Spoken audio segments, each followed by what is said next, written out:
Let's do a quick walkthrough on how you can use the JavaDataAnalysis package to take a look at this data. So first thing we need is this project here. So I'm going to download that linked file onto the desktop where it'll be handy for me there.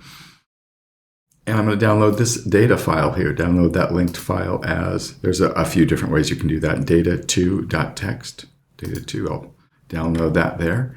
And so let's take a look then. This is what I have on my desktop, data2 and JavaDataAnalysis. And I think what I'm supposed to do is find the average of the numbers in this data. So let's go ahead and look at JavaDataAnalysis. I'm going to go ahead and unzip that. And maybe you've already done this. If I open that up, I can see that I've got it's a BlueJ package, but you could use it with anything else. There's already a data in here that is an example file that we can use there, but I think I'm going to drag data2 in there. I'm going to drag data2 in before I open up the package, because that way the package will be able to see it or have access to it.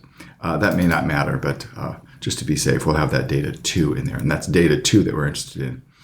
And if you look in here, of course, there's the file reader package, which we're not really going to mess around with too much here. This is just at all. In fact, this just says, if we have a file reader, or if we have a file we want to open up, this will go through and get the lines and make them available to us. What we really want is this file reader demo. This is going to be the one that we run and change here. You can see it's a main program here, so we're just going to be running that. I'll try compiling that and running that right away and see how that works and see what it gives me here. Looks like it reads in the lines, and then it's doing something to print them out word by word, and then finally at the end it's counting up the number of 8 four-letter words. And that's not what you're supposed to do. What you're actually supposed to do, of course, is get the average of all those numbers in that other file. So let's take a look at this and dig in and see a little bit what's going on. So apparently if I'm going to read a file, I have to give it the file name. Well, I'll go ahead and change that right now to data2.txt, because that's where my other stuff is. I'm getting lines, I'm getting a bunch of tokens, and this is going to be an array list of strings. And even though I want to use these as numbers, I have to read them in as strings because it's a text file. And then this is going to print out all the lines, and I probably don't need to do that, but I'll just leave that in there. And then this is going to, let's split comma-separated values into individual tokens. So it looks like I'm going through the lines, and then for every character in the line, as long as I haven't gotten to the end of the line, oh, they did a very nice job with the comments here, then I'm going to start collecting characters, and I just go through, and it looks like I'm not going to add on to there the commas. Commas are not part of the data that I'm collecting. So in this while loop here, as long as I haven't gotten to the end, and while the character I'm looking at is not a comma, I'm going to go ahead and add it in there. But if it's a comma or a space, and I suppose I haven't looked at that data2.txt. Are these all just, do I have any spaces in there? I suppose it doesn't hurt to be able to take spaces. It looks like it's mostly lines and comma separated values. So maybe I'll just leave that how it is.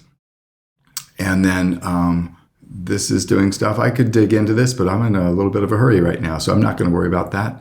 Maybe what I'll just do is, this is print out the token or add it to an array or whatever. I'm going to actually go ahead and run this. I'm not going to bother with, well, I could do that. I suppose I could leave that in there, but I'm not expecting I'm going to get any four-letter words. The only thing I've really changed here is I'm getting the information from data2. So let's compile that and see what that does when I run that program. So it looks like it's printing out. At first, it printed out all those values there. Oh, geez, there was a ton of values there. It looks like it printed them all out, and then it printed them out line by line. So that's kind of cool. So I've got those in 0 four-letter words, 0 four-digit numbers, I guess.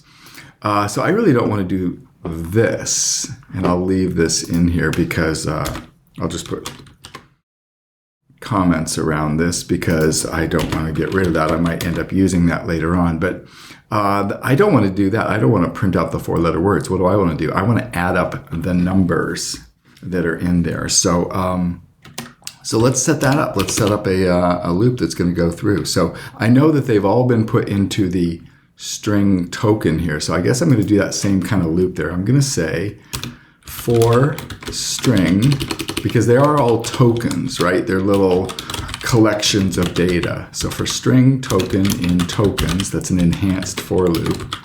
And every time I get one of those tokens, I need to, well, I guess I need to add it, because I'm going to add all these things together, right? So maybe I need to do an int sum equal to 0. And then every time I get one of those tokens, I'm going to say sum equals sum plus whatever the token is. My problem is, of course, that the tokens are all strings, and I'm trying to add them up as integers. So I need to make sure I convert that token to an integer beforehand. And I think there's something called maybe integer parse int. Is that a thing that I made up? I think that's something that we've talked about in the past. Let's see if that compiles. Oh, it looks like it compiled. So that takes this and parses it as, takes this string and parses it as an integer, and then allows me to add that in there. So then I'll do, how about if I print what I've got in there just to experiment and see. I'll print that sum out and see what happens at the end of all that. See if that gives me a value that I'm looking for. So that's compiling just fine. That's cool. And let's run through, and then I'm getting a big number there.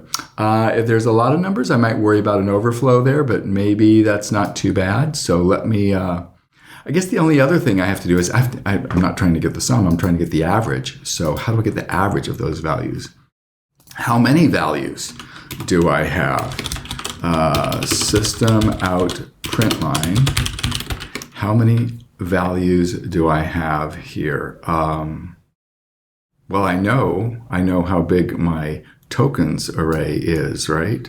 So that's going to be the number of values. So if I wanted to get the average, I guess I could just take the sum and divide it to get the number, divide it by the size of the array to get the average. And they said to report it, I believe, in the problem, they said to report it to the nearest 5 decimal places. So that'll be like 1.3452 or something, 3452 in the 1. So 5 digits altogether, regardless of where the decimal point is.